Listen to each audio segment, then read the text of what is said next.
you?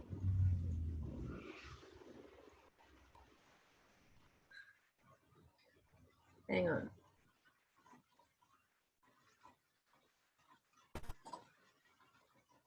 How are you?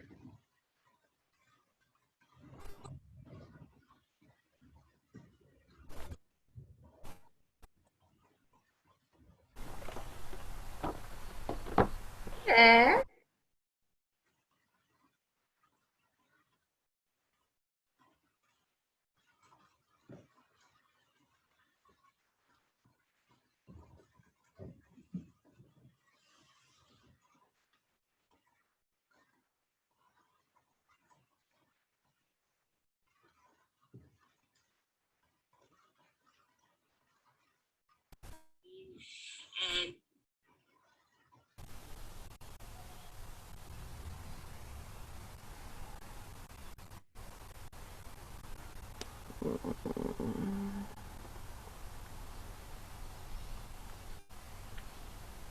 Can you hear me now?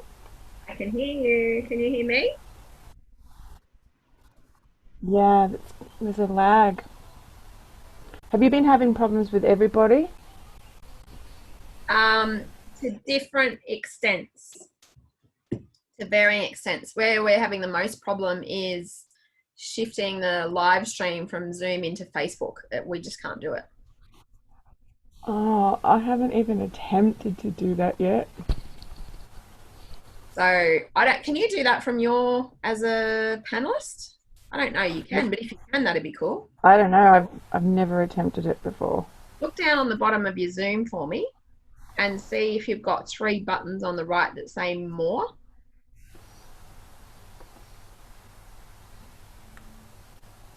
You might not have them because I think it's only the host that has them. Yeah, definitely don't. At least I've got share screen. Are you going to share the screen? Do you have something, or are you just going to speak? Or Yeah, so listen, are people sharing straight from Canva or are they sharing from their computers? you can share straight from your computer. Yeah, but do you know if they're just if I share straight from my computer, it's So it'll just share. Literally, if you go down the bottom not and as click the share screen big. tab, it'll just share whatever is on your computer screen.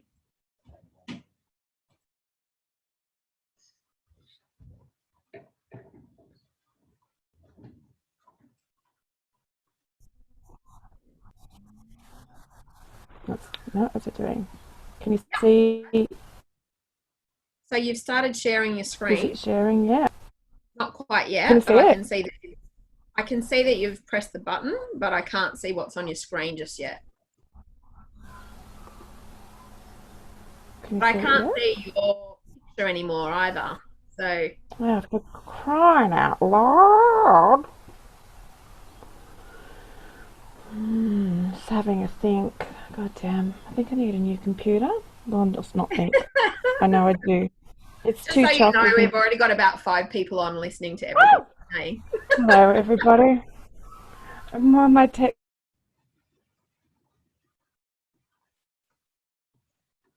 Do you need to share your screen? Can you do it without doing that, or you need to?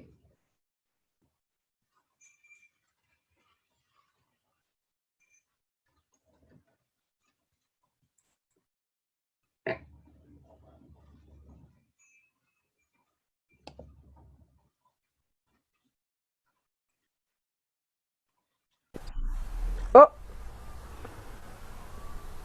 oh, now it's sharing. It kicked me off for a bit. Okay, cool. We have business. Oh my god, this internet's so bad.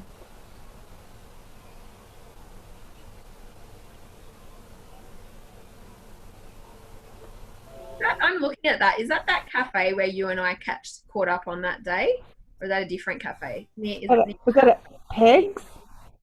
I Pegs. can't Pegs remember. at Pegs at um Whitebridge. I'm so brain dead today. Oh, now my computer Okay, is just... so what we will do is I'm going to have one more try to share it into Facebook just because Okay, it's good for us to be persistent. all right. So if we're accidentally going live, I'll let you know. Are you right to roll if that happens? Yeah, yeah, sure. Okay.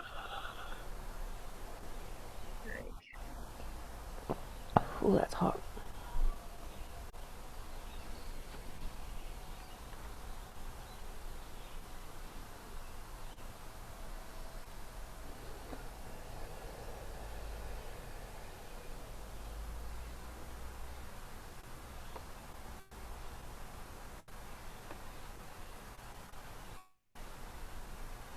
Yeah, I think it's been the last three we haven't been able to do this with.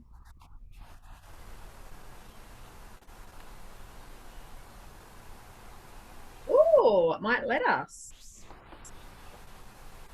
Oh, now you've disappeared. Can you still see me in the Yeah, don't worry little... if I've disappeared. I'll be back. Um, Oh, cool. reading from Soul. Okay, unless it does something weird, it's going to let us, I think.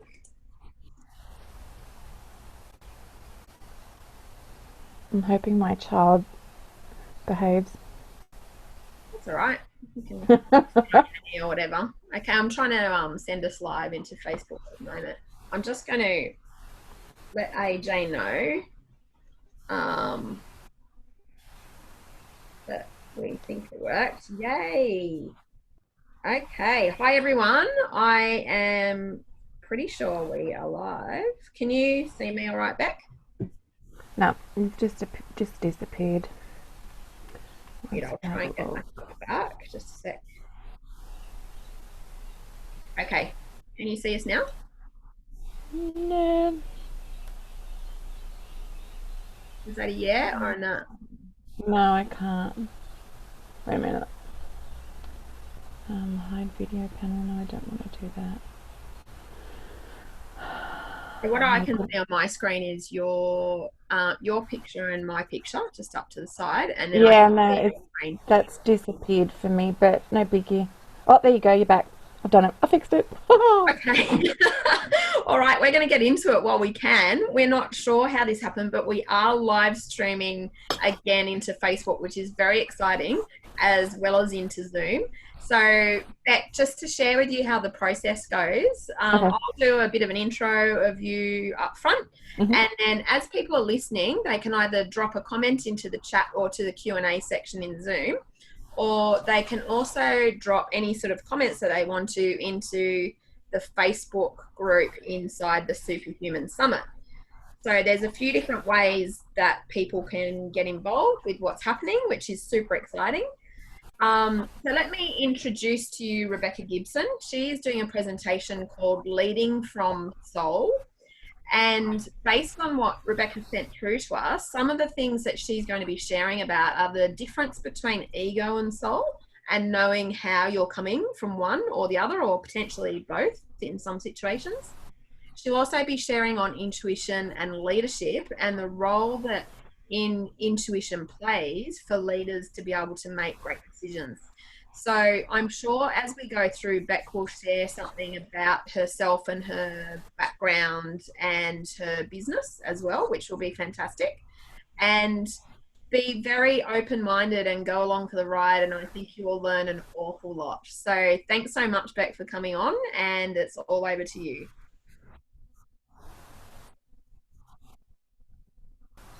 All right. So, I'm Rebecca Gibson, and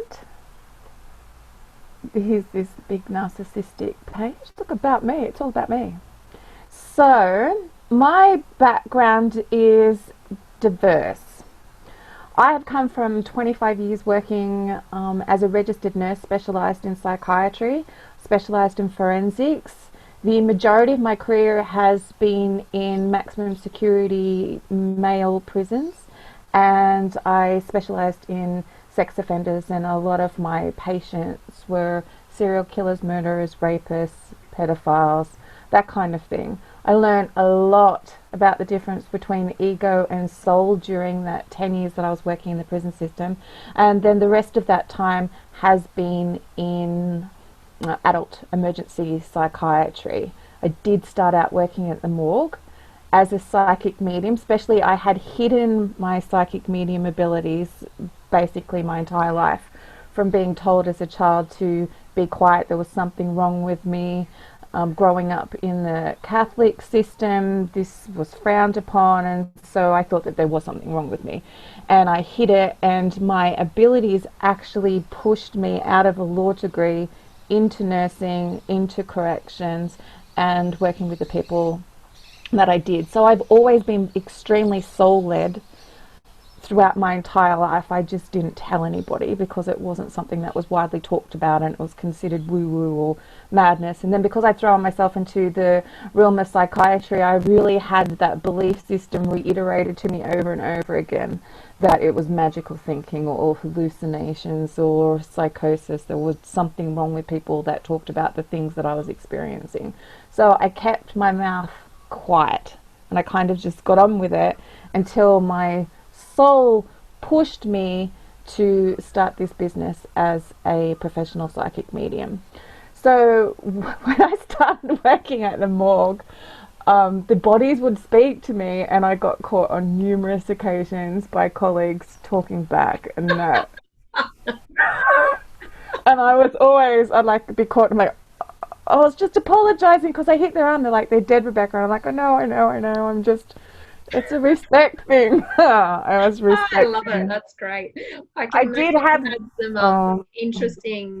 Did people ever talk to you about it, about the difference between those things and how you brought them together in your own world? Not at that stage, because I hadn't told anybody. There was probably my best friend throughout high school was the only one that knew that I was like this, and then the rest of it I kept hidden because I'd been told you have to be academic. I'd been very much pushed into my left brain. I'd been very much pushed into my masculine energy, and it wasn't acceptable for me to even be discussing it, let alone sitting down and wanting to have conversations with people. When I worked at the morgue, I realized it was a problem, and I left because I thought I can't keep doing this, especially after there was an incident where I had to go and speak to the police about something that was told to me by a deceased person. And I thought, no, I can't keep working here. So I moved into forensic psychiatry, and I started working in a lock-up forensic unit that was not part of correctional system, it was part of New South Wales Health. And it was there that one of the HAs, one of the hospital assistants, noticed that I was psychic, and he came to me and he said, listen, it's very clear to me what's going on with you. There is a few of us that meet and we practice reading angel on each other, and we practice developing our skills. And so he and the social worker from there and a group of others, we used to get together and practice readings on each other and psychometry and opening up our clairs. And we didn't tell anybody that that's what we were doing. But I was so grateful to have that little group. It wasn't until then I moved into correctional that my abilities and my empath, not understanding what an empath was then because no one talked about it, I was working in this extremely hostile environment with a lot of residual negative hostile energy, and so I would try and shut my abilities down as much as I could because I did not want to put a target on my back for any other issues. When I was already a 23-year-old female working in my maximum security prison, I was the first mental health nurse that they had in the ambulatory centres outside of Long Bay Hospital. So I was already under the microscope, and so adding that would not have been, yeah? Do me a favour, just take a step back slightly, and Yeah. there will be some people on the Zoom or the live stream that don't know what the word empath actually means. So can you share Yes. in regards to what that term is? It's a more and more used term, but Yeah. I think it's used without a lot of depth of understanding. That's right. So to dig into that would be super useful. So an empath it's a psychic ability. Now listen, all of us have psychic abilities. Every single person, you may not think you do, but you do, and it's all a matter of tapping in, which is what this talk's about today. But an empath, the ability to actually feel the emotional frequency of the people around you so that you feel the emotion as if it's your own, you understand why they feel that way, you just knowingly understand what's going on with them, how they're feeling, and where their mindset's at. It's very different from empathy. So you've got sympathy, which is very much attached to ego, and it's like, oh, I would not want that to happen to me, poor them. So that's an ego thing. More getting into your intuitive love-based frequencies, when you have empathy for somebody else, you'd be, if that was me, I would feel such and such, very similar to you. And so I'm kind of glad that it's not me, but I can empathize where you're at. Empath's like a whole new level. And So that's most why, empaths, sorry, is that why you're yeah, saying that everyone, I want to unpack this because I think it's useful for okay, cool. people to be able to get their head around. I know it's your world and you're also in it, but that's not going to be the case for Yeah, everybody listening. So, yeah, yeah, one thing I just wanted to be clarified, you said that everybody has the ability to be psychic. And yes, then you're talking about tapping into vibrations. Is that the reason that yes, everyone has the ability to be psychic? Because everyone is the same vibrational being, but it's just a matter of how aware yes, you are about that. Is that right? yes, yes. So there are different psychic abilities. It just like so you people would have heard of clairs. There's clairvoyance, which is the ability to see with your mind's eye what comes about in 3D reality. There's clairaudience where you can hear things that aren't your thoughts. There is claircognizance where you just know things. There's clairsentience when you can sense energy around you. And then there is empath, which some people are now calling clair empathy, where you're literally feeling the emotional frequency of everybody around you. We all have these abilities. It just depends on how you exercise them. Because I've deliberately been exercising my known abilities, because I've been this way since I was a toddler. It's because I've knowingly exercised them, I now have the ability to tune into all of those senses. And I teach my clients how to be able to do that for themselves. But the first step is to recognize that you're a spiritual being having a human experience. So the five senses that you're experiencing in the 3D world actually are like the end of the line for the rest of the things that you were experiencing, but cognitively you've closed yourself off to them because we're conditioned that it's crazy. Yeah, And and I we've was been just so I was just reading yeah, something yesterday in regards to this. It was just talking about how, traditionally we talk about five senses, but actually we've got any number of senses. We don't even know mm, how many senses we actually are. They're infinite, right? But for so many of us, we're closed off, or society's closed us off, or religion, or our families, or whatever has happened has closed off our ability to feel comfortable even talking about it and being in that space. It's quite sad actually when you think about it that way.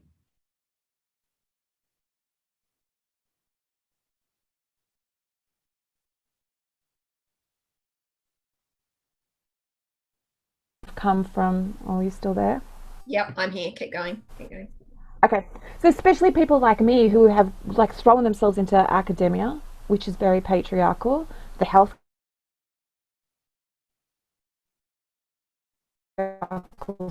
system, and so that system has conditioned us that these kinds of things that were nothing wrong, and especially psychiatry, very patriarchal and has judged what they've not understood to be mental illness and therefore it needs medicating. I've seen so many patients that have been diagnosed with treatment resistant psychosis, but from a spiritual perspective, it's very much a spiritual crisis. It's very much if they had just help, if they had somebody to help lead them into what you're experiencing, how to exercise it, and how to come back into self and be logical with the things that you're also experiencing. There wouldn't be this chaos of what's happening with them at a consciousness level for them to end up being diagnosed with these mental illnesses and requiring treatment. I'm not saying all mental illness is a spiritual thing. I'm just saying I've noticed a lot of difference between where there is a chemical imbalance or something going on physiologically and where there's a spiritual crisis that needs complementary treatment on top of the normal medical model, if that makes sense. Mm. Yeah, I think We're moving into teaching about the evolution of consciousness way beyond what we've been taught. Way beyond what we've been taught. Because it's been dulled out of us deliberately. We're not meant in this what do you system. mean? Do you want to expand on what In you're the saying there? system that's built now, the way the system's built now, and everybody obviously during this COVID-19 is starting to see cracks in the way the system's being built. So in the way the system's being built now, the masses have been controlled by the not so many, and it's very much being about power, monetary value, wealth, and using that wealth to make sure that people are dulled down, that they're not in their superhuman power, they're not using their super consciousness. They're conditioned to believe a certain way of being and to fit into that and to not kind of explore, wait, that's not actually how I think about things. I So actually think magical thinking isn't a part of if psychosis. people are using terms like awakening as an example, or Yes, people are also using terms like ascension, what do yes. those terms mean They're very in people are relation to what you're talking about? the people are using them differently. I see like the awakened thing. People go, I'm woke. People are reading conspiracy theories and now thinking that they're awakened. That's not the case. Being awakened is, hey, I'm actually one with everything. Everything is one with me. There is no separation. There is no separation between me and a serial killer that I've assessed. There's no separation between me and a world leader. We're all part of the same energy, the same source energy. Once you start to wake up to that and you understand that your ego is just part of your humanity and is designed to keep you in fear, and you don't want to be making decisions from ego, you want to be able to tap into your higher consciousness, your soul, and start making all of your decisions there, and the abundance and prosperity and contentment and fulfillment that comes with that as a result, that's when you start to awaken. And being awakened isn't just one thing, it's constantly waking up to more and more access to the quantum field of consciousness. Because that's what's really happening. You're accessing the quantum field of consciousness, and your ego and your conscious mind is starting to recognize the information that you're receiving and then utilizing it in everyday life. Yeah, and I think It's not the one thing, oh my God, I'm awake. It's a one thing multiple thing. that's interesting about this conversation is even if you are someone who believes differently to what we're talking about, or believes you're not part of being connected, that you're an individual human, it's actually not how it is. And it's quite interesting to me that although there's some beliefs that are easy to, you know, respect and hold dear for people across the whole universe or planet, this idea of feeling like you're one person and you're disconnected, which is what some people feel like, it's it's sad to me that that's how people feel, that they don't feel Yeah. connected. But that's why we do things like this. This is why we put our reputations on.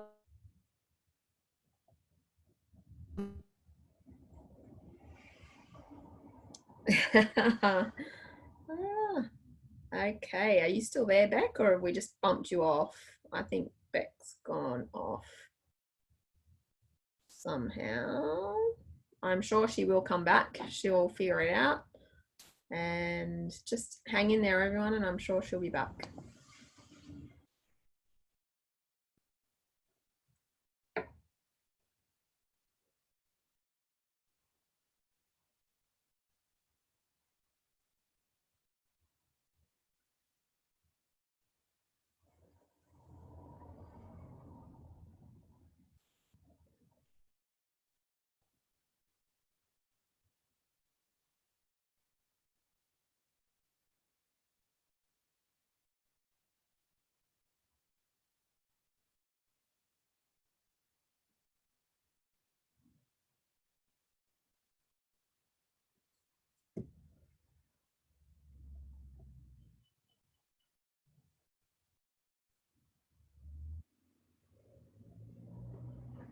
Yeah, we've just been communicating with Beck to rejoin the webinar. So just hang in there. can go away and have a deep breath, make a cup of tea, come back again.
Aha, she's coming back.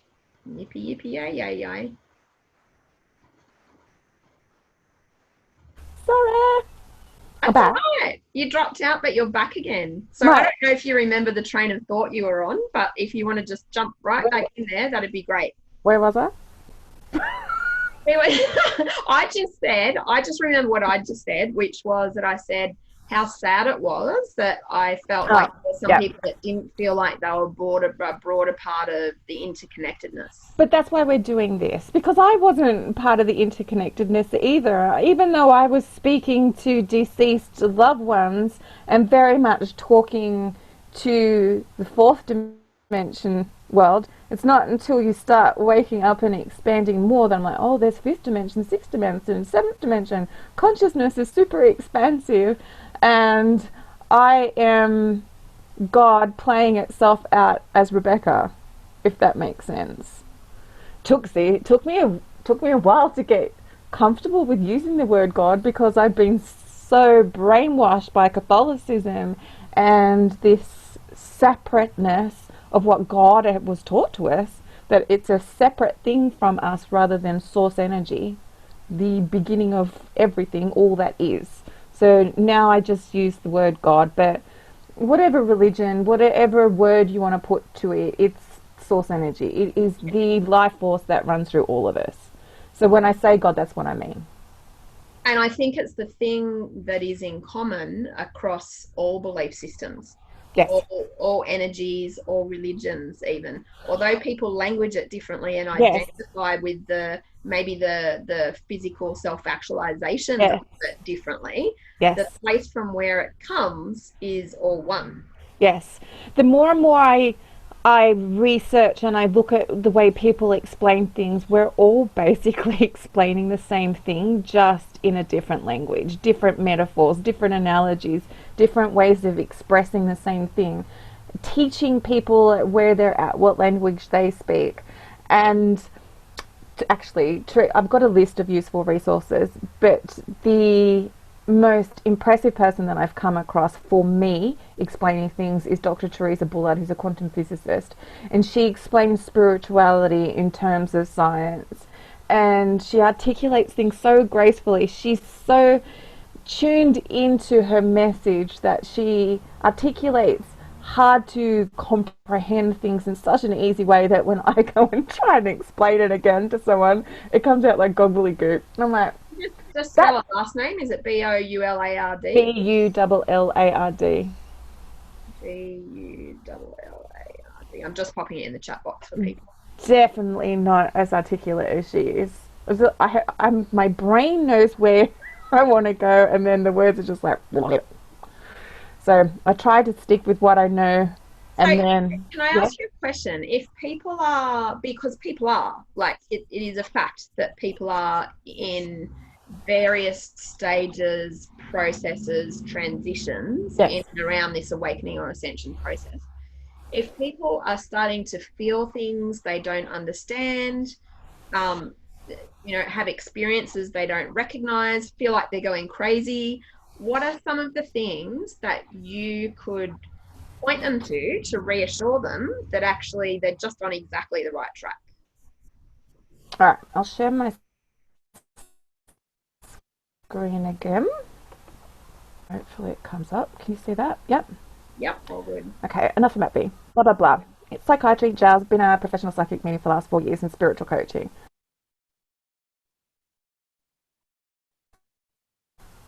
And life is psychic. Okay, so leading from your soul, you've got to know fundamental difference between ego and soul. That's fundamental. Your ego is your humanity. It is what's attached to this 3D world of earth and your humanity. It is designed to put you in fear for survival. Ego's for survival.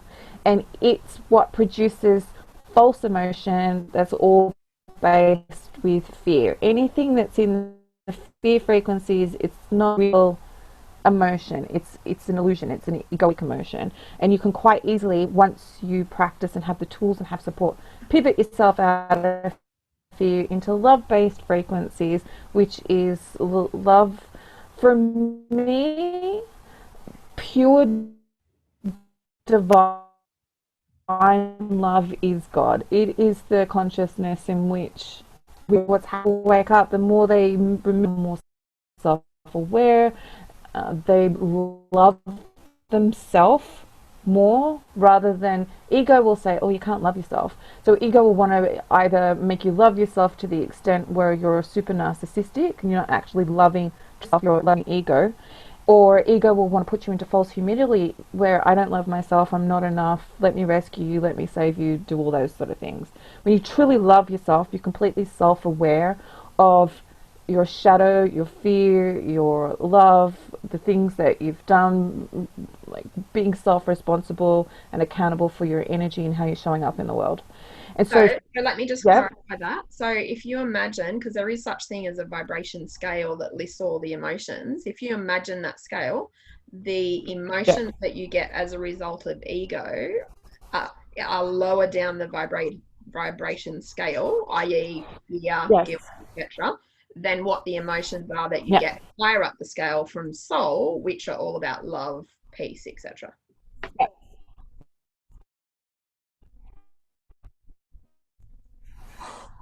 Yes. So your soul that lives beyond humanity. Once the meat sack goes, that part of your consciousness is still in existence, going off doing other things. There's a whole rabbit hole around parallel souls, and that our souls actually living multiple different existences on the same frequency in terms of, I don't even want to get down the thing, there's no such thing as time, linear, blah blah.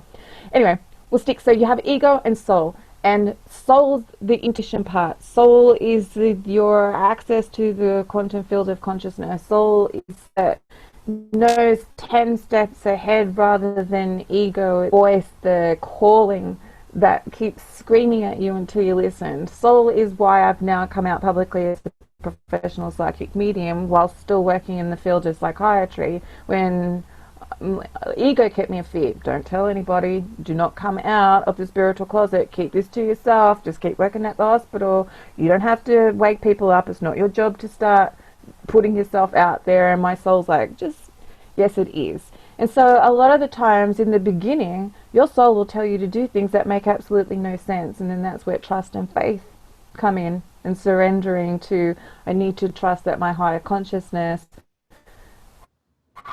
has my best interest at heart. And thank you, ego, for trying to kind of, let's hand over the wheel to soul. Once you start doing this, you become much more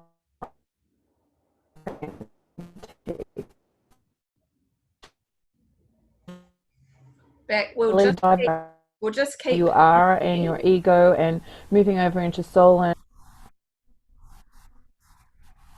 what was that? I'm just going to say the sound is dropping in and out, but What'd you say? Sorry.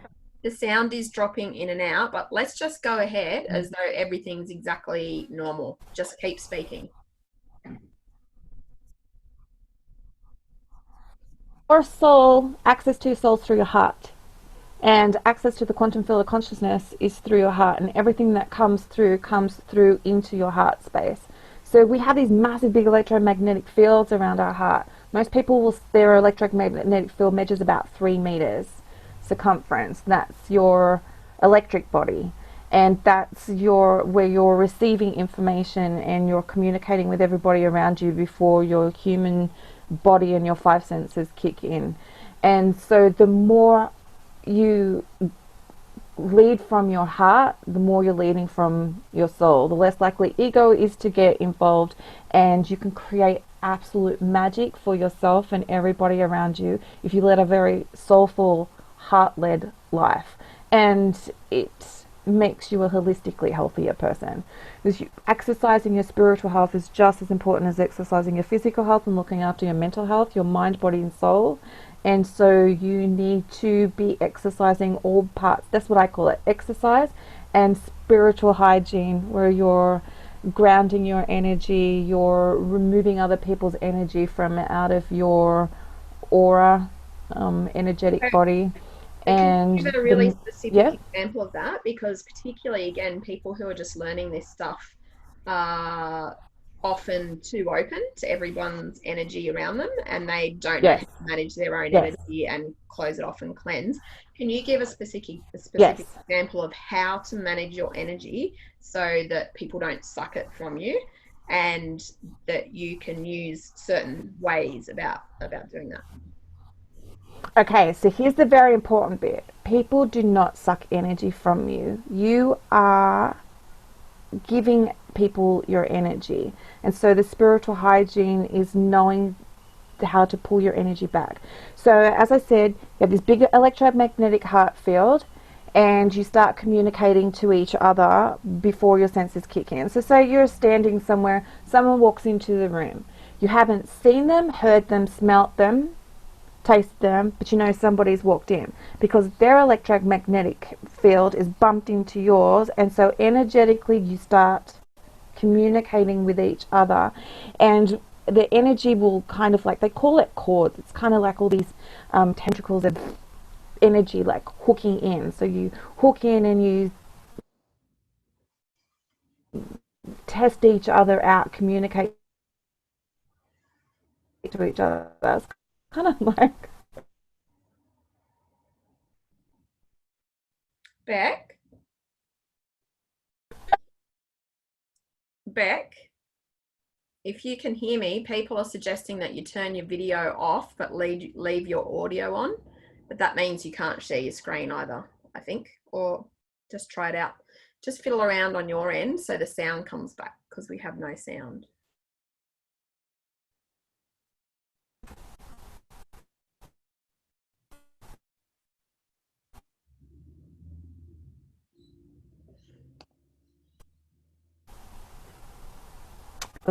see the screen.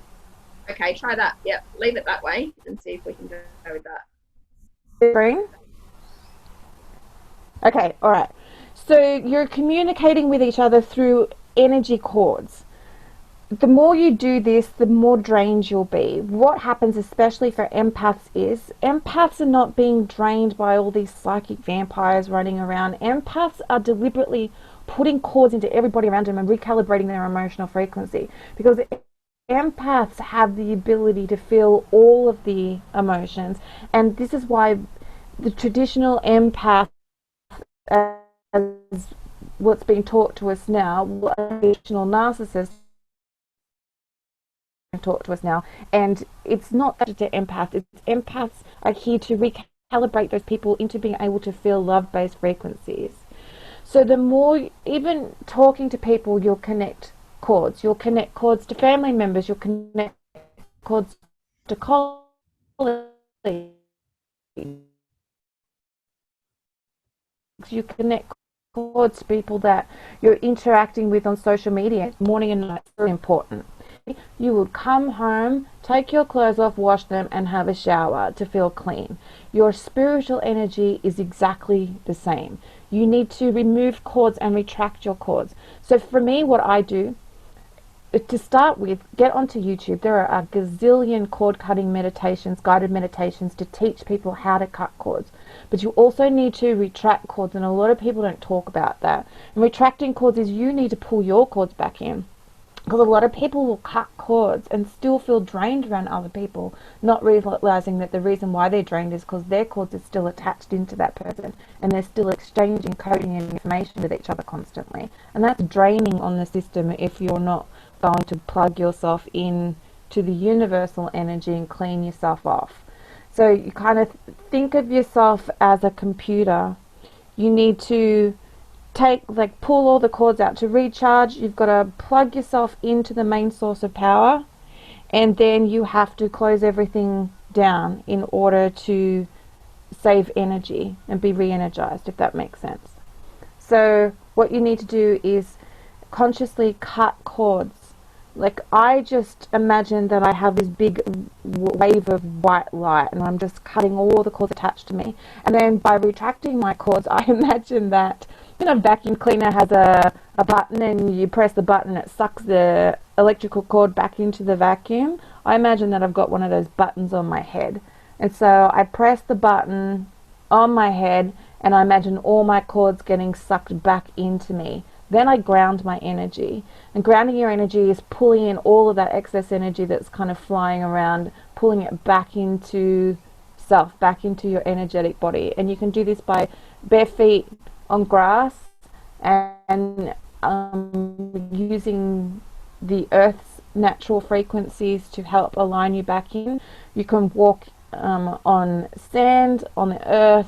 Salt water is really good, sea salt. So if you can't get access to a natural body of sea salt, then put sea salt in a bath and have a bath.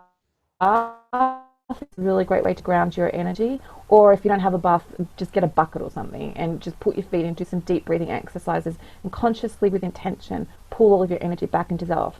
And it's hygiene. You should be doing that at least once or twice a day. Like, you would shower yourself, wash yourself, brush your teeth. Just Yeah. for a second, the whole process of grounding and all of those really practical tips you've given us, which is fantastic. That's exactly what people need to hear. What does it do, or what does it prevent against? Like, why is grounding so important? It stops your, if you think of lightning. So if you have an electrical storm and lightning kind of spreads itself across the sky, it looks pretty big, but the actual lightning itself, the thunder, doesn't seem to be as loud. The energy's not, everything was to hit the ground and ground itself. It's a massive big bang of thunder, and it's a massive big lightning strike, and it wields a lot of power. And that's because all of its power is pulling itself into one lightning strike and grounding itself. It's not all over the place. So when you find yourself really scattered, you need grounding. When you're not able to think properly and your brain's all over the place, you need grounding. When you pull all of your energy back into self, then in your full power energetically, and then you connect in to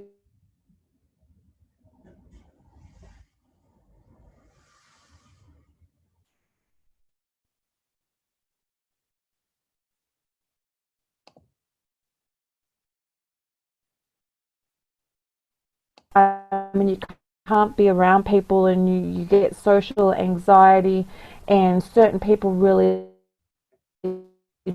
drain you. Okay, It's not necessarily that person because it's hitting. Yeah. just listen up again. The audio keeps dropping in and out. So there's a couple of suggestions. One is to close your presentation down and or close any apps that you might have open on your computer,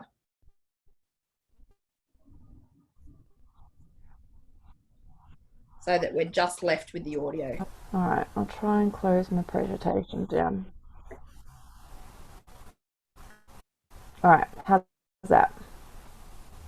Yeah. And have you got any apps on your computer? But people also need to really, no, nothing's open. It's all closed. Everything's good. This does happen a lot though because I pull in a lot of energy. Well, it's It's to be This expected. yeah. That's why I'm not stressed about it. It is what it is, and we either keep getting to talk or we don't. And there's pretty much nothing we can do to change that. So we will just go with whatever we can do and keep going. So if you want to keep talking from where you're up to, that would be great. You were talking about grounding.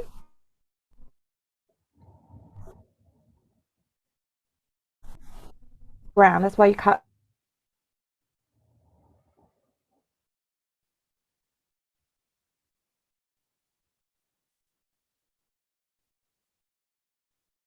Are you there? And folks, for those of you who might be on the Zoom webinar and can't hear Beck at the moment, this is not actually a comedy. This is exactly how these things work. So because everything is vibration, both her energy is vibration, our collective energy is vibration. We have a massive energy field to do with the summit and all the speakers and all the attendees. And technology works on vibration. So that's why we're kind of not surprised about the whole thing happening and her being booted off again. And, you know, it is what it is. We will try and get her back again. And if you can also keep being patient, that would be fantastic. Here she is. Are you back? Yeah, sorry. You're right. Keep going. It's all good.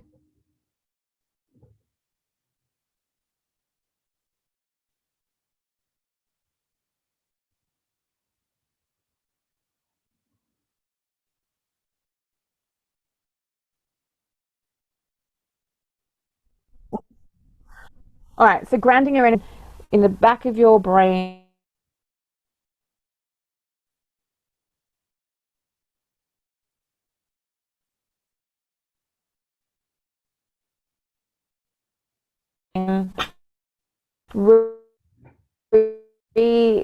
Rehashing and you're going to be destitute and homeless, and that's what your ego does. It just constantly running fear-based beliefs in the back of your head, and what you want to do is shut that noise down and be able to hear your soul. Your soul struggles to get through all the white noise of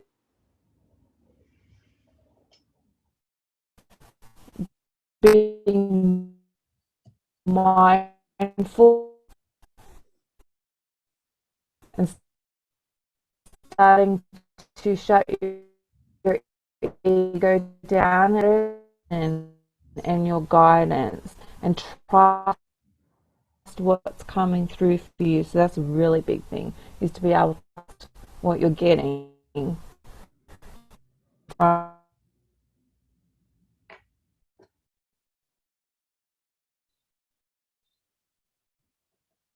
Okay, Beck, if you can hear me, just jump out and come back in again.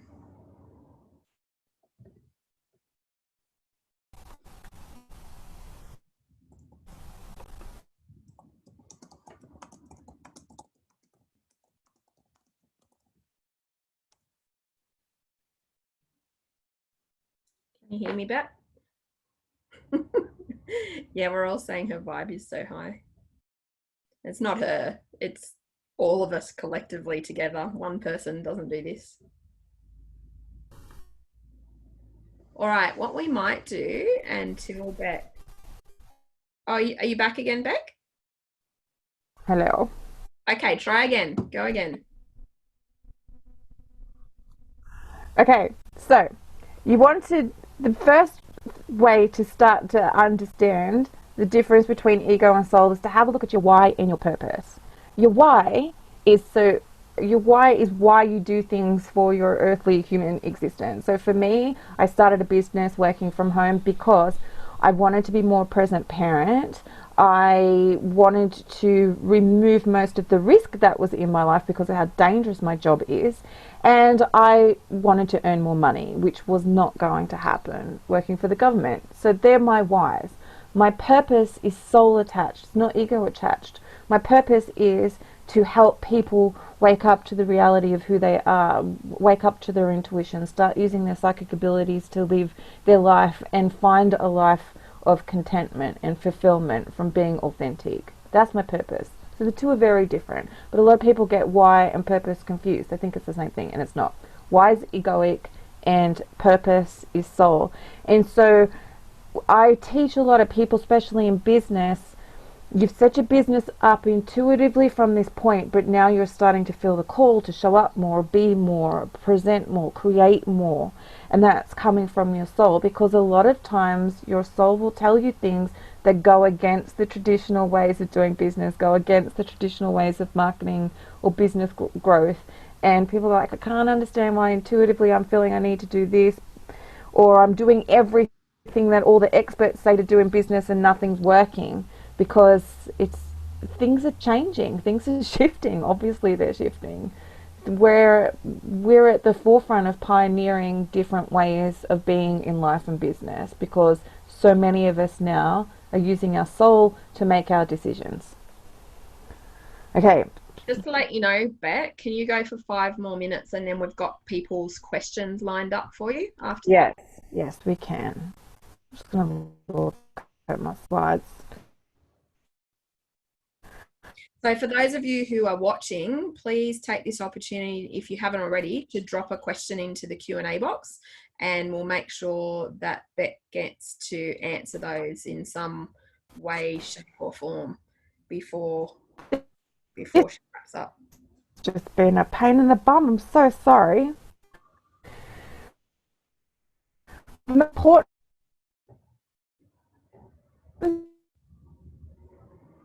thing of leading a soul, parts of your ego and your humanity.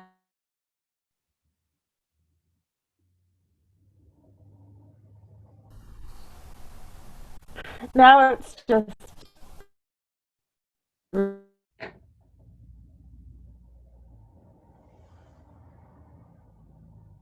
Okay, what we might do is go into these questions that we've got here.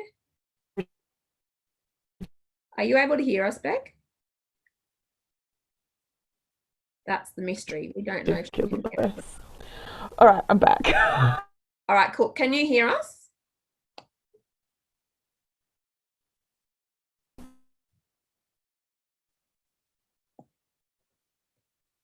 Okay, I'm going to put the questions. I'm going to just so Rebecca can definitely get these questions. Okay, Beck, let's go. We've got 2 questions. This is the first question. Okay. Rebecca, how did people perceive you when you would talk about 4th and 5th dimensions to them, and what tips can you give us? Oh, I thought I had a window of opportunity, but I'm wrong. This is hilarious. Is that what you said?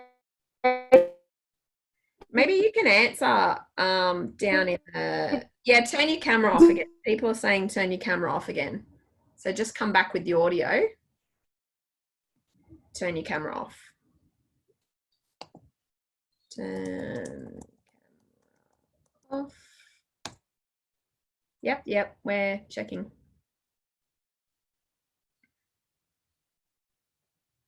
Can you hear me? Yeah, awesome. All right. Okay, so can you answer that question about how do people talk about 4 and 5D without people thinking they're weird and loony?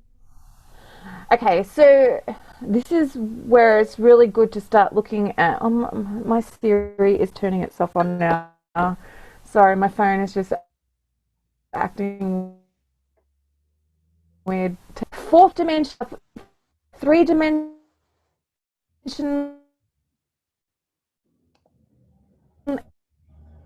is the physical matter of Earth. 4th dimensional stuff to me needed to learn during your 3D human experience. You've kind of got to come back. 5th dimensional is accessing consciousness beyond that and understanding that you don't have to come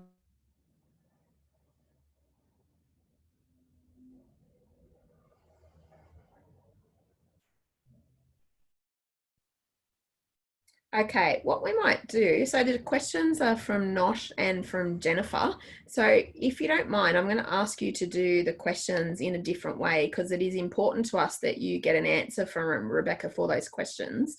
So can you please go ahead, both of the people that I just read out, make sure that you're in the Superhuman Summit group and drop your question into the Superhuman Summit group and tag Rebecca, and we will make sure that Rebecca jumps in there and writes an answer for you. Yes, it's the Facebook group. The Superhuman Summit is the Facebook group that we're using for this summit. So if you can go ahead and write any of your questions in the Superhuman Summit Facebook group. Now we've just got a third one, so I'm just going to be checking. So Beck, if you can hear me, I've just asked everyone to write their questions inside the Superhuman Summit group, and you'll jump in. They'll tag you, so you'll know which ones to answer. Okay. So I think that's probably a good time just to wrap up anyway. Only I'm conscious that we have another speaker to go to. Otherwise, we could have allocated you a bit more time, Beck, because I know we're very much in the middle of things and literally just scratching the surface. So someone's actually given a good suggestion. Can you please jump into the Superhuman Summit group? And I can go live. I can, yeah, go live with the answers to those questions. And anything else you want to add? Time? Anything else you want to add? Anything else that you didn't get to cover? Just go live direct, and that should shortcut some of the problems that we're having. What time? It would be best for you to do it after 12 and before 3. So I'll get AJ to text after 12 and before 3. So if you want to see more about what Rebecca's saying, then just keep your eyes out in the Superhuman Summit group after 12 o'clock and before 3. And again, like I said, none of us are surprised that this happens, this goes on. It is what it is. It's how vibration works with technology and doesn't work with technology at the same time. So what I want to say to each of you is a massive thank you for your patience. It's not the easiest thing to listen to when something's jumping in and out. Rebecca is inside the group. So if you have, I know from a personal point of view how important these matters can be, that you feel like you can reach out to someone specifically about these. So she's just said she's going to go live in the group at 12:15. So that's after our next speaker. So jump back into the Superhuman Summit group at 12:15. If you're not already in that group, make sure that you ask to become a member before 12:15, and you can get more of what Rebecca's sharing.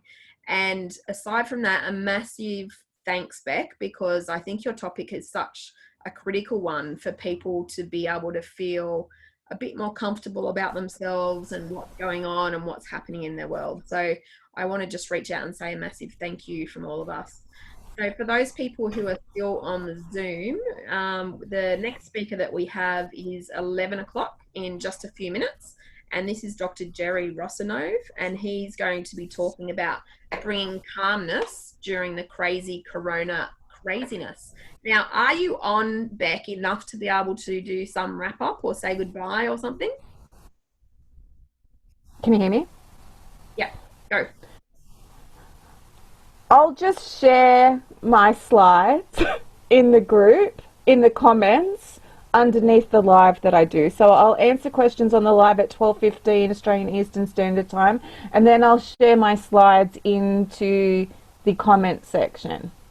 I'm so sorry because my phone, Siri's turning itself on and off now, and my computer's having a little weird shit fit. Sorry to swear, but it's having a shit fit. That was me being polite.